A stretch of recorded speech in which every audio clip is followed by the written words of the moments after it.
Muy buenas, Ives. Preguntas lo siguiente sobre la iglesia copta. Vamos a ver. Tengo una inquietud. ¿Los coptos fueron antes o después o simultáneamente a la designación de católico? ¿Y quién la fundó? Ya que quien la fundó fue San Marcos. Vamos a ver. Muy buena inquietud, muy interesante. Vamos a conocer un poquito, muy brevemente, para que no sea muy pesado, qué es la iglesia copta, por qué se llama así y cuándo nace propiamente la división de la iglesia copta ortodoxa de la iglesia copta católica. Vamos a verlo. Según la tradición de la iglesia católica, fue Marcos el Evangelista quien iniciara la evangelización de Egipto por la gran ciudad Alejandría. La ubicamos. Aquí a la derecha vemos Tierra Santa, vemos Jerusalén, vemos Gaza y estaríamos hablando de Alejandría, que estaríamos en una de las grandes ciudades del imperio egipcio. Y sobre todo acordémonos de la importancia que tenía Alejandría ya antes de Cristo. En el siglo III fue el lugar donde empezó la traducción de la Biblia en hebreo al griego, dando lugar a la Septuaginta. Fue aquí, en Alejandría. Es decir, era un lugar muy importante. Llegó a formar parte de uno de los 4 grandes patriarcados. Recordemos, estaríamos hablando del patriarcado de Jerusalén, patriarcado de Alejandría, el de Constantinopla, Antioquía y Roma. 5 patriarcados, he dicho antes 4. No hemos de olvidar, como explicamos en su día cuando estábamos hablando de la Iglesia de Oriente y la Iglesia de Occidente, cuando fue materializado el cisma de Oriente fue en el siglo XI, pero anterior al cisma de Oriente ocurrió algo también con otros patriarcados, como es el caso del patriarcado de Alejandría.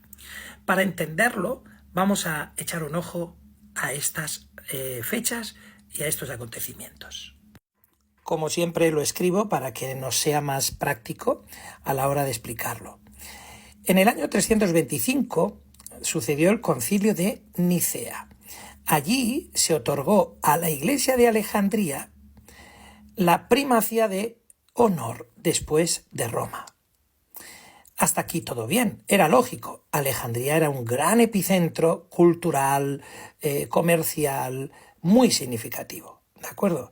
Entonces, en el año 300, estaríamos hablando que en el siglo IV, la Iglesia Católica de Alejandría era fuerte y tenía grandes obispos muy conocidos y tenía un montón de diócesis, es decir, era una iglesia floreciente.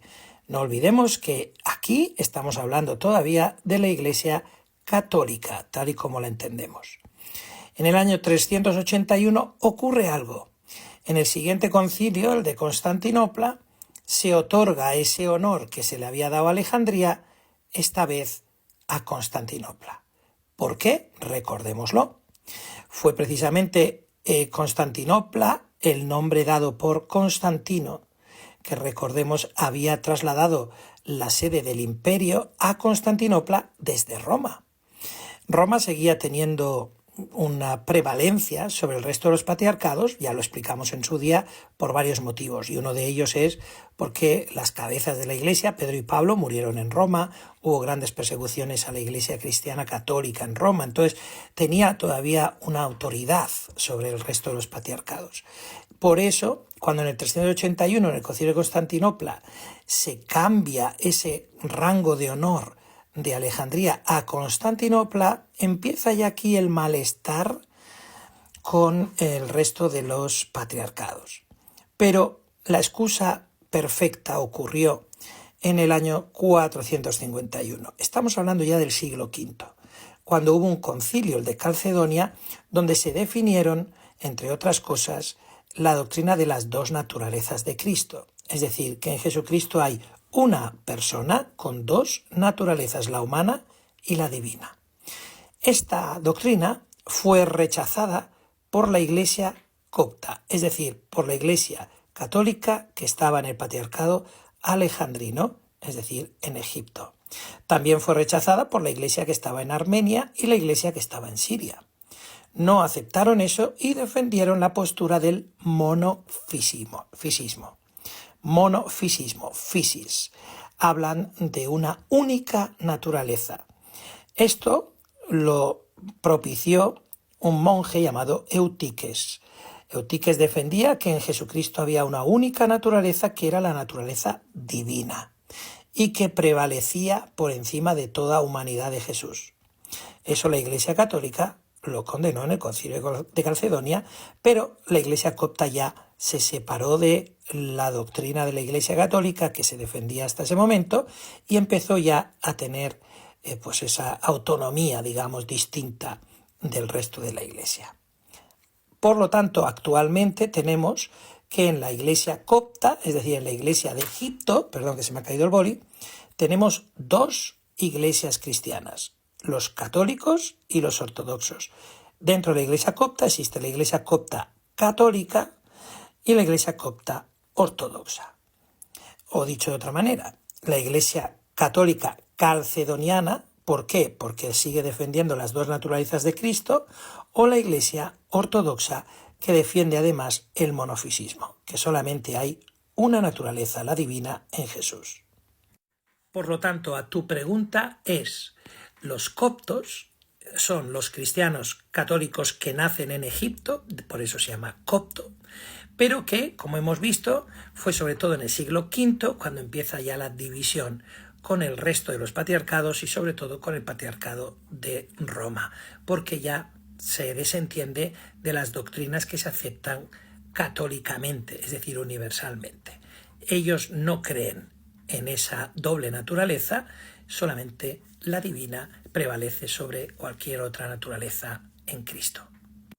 Espero que te haya solventado esa inquietud. Espero.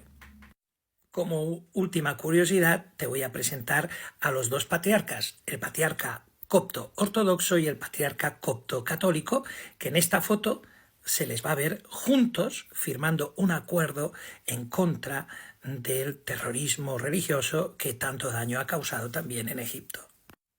El que va de negro es el patriarca ortodoxo que se llama Tawadros II, y el que va de blanco con la mitra más amarilla, más dorada, es Ibrahim Isaac Sidrak, el patriarca copto católico. Es decir, que está en comunión con Roma, que reconoce la autoridad del Papa en Roma. Muy hermosa y muy interesante esta fotografía porque muestra la bastante buena relación que existe entre la Iglesia Católica copta y la Iglesia Ortodoxa copta en los momentos presentes, debido a que hay los mismos problemas. Hoy en día la gran dificultad es la supervivencia de los cristianos en lugares hostiles. Así que aprovecho para decir que oremos mucho por ellos y por la paz y la convivencia en esos lugares.